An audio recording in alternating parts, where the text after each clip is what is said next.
Well, good morning. We've been doing these daily devotions for all of you, and we really do want those to be an encouragement.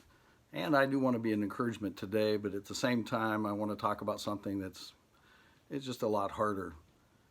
Let me begin with this passage that you're all very familiar with. It's Romans 14:8. And it says, "For if we live for the Lord. Or if we die for the Lord. Whether we live or die, we are the Lord's, and we are to glorify or honor God in all we do." Many of you have been just like Judy and I, and we've been praying for Jay and Allison McKinney. And I've known Jay since he was in high school. And I greatly, greatly love and appreciate Jay and Allison.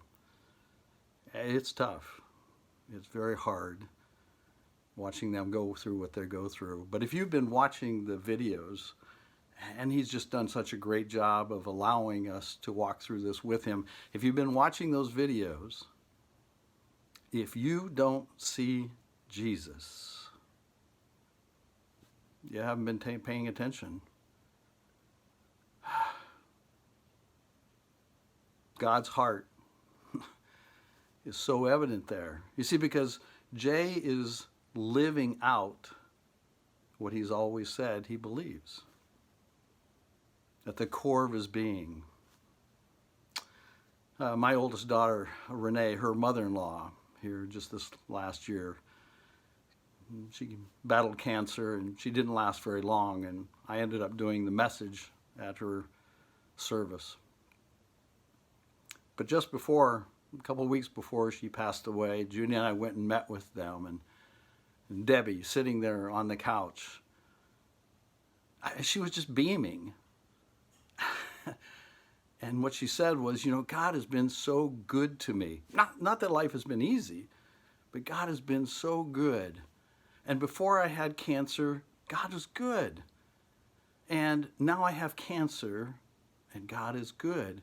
And if he chooses to heal me, God is good. But if he chooses not to heal me, God is good.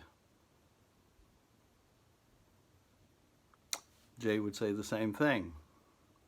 You see, if you do not see the one to whom their life points, you don't see the point of their life. And that should be the point of our life.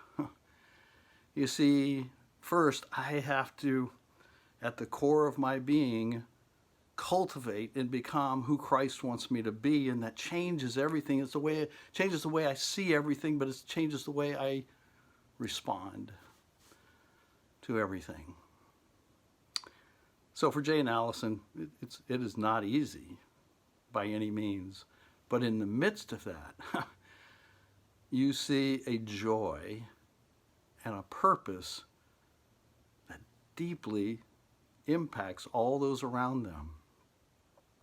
Damian Lillard called him from the Blazers. That was shown on TV, and as soon as that was done, they showed the gal who was doing the next segment, and she is sitting there crying because it so deeply impacted her, because she could see in Jay something that she sees in so few people. So my encouragement is, whether we live or whether we die, we do all of that because we're the Lord's and we want to honor and glorify him, but I've got to live out what I've allowed him to cultivate in. So please continue to pray for Jay and Allison and the family, but also be praying for yourself that you can become more like, same me, praying that I can become more like who Christ would want me to be now, but when my time comes, that people would see that in me too. We greatly love you guys. Have a good day.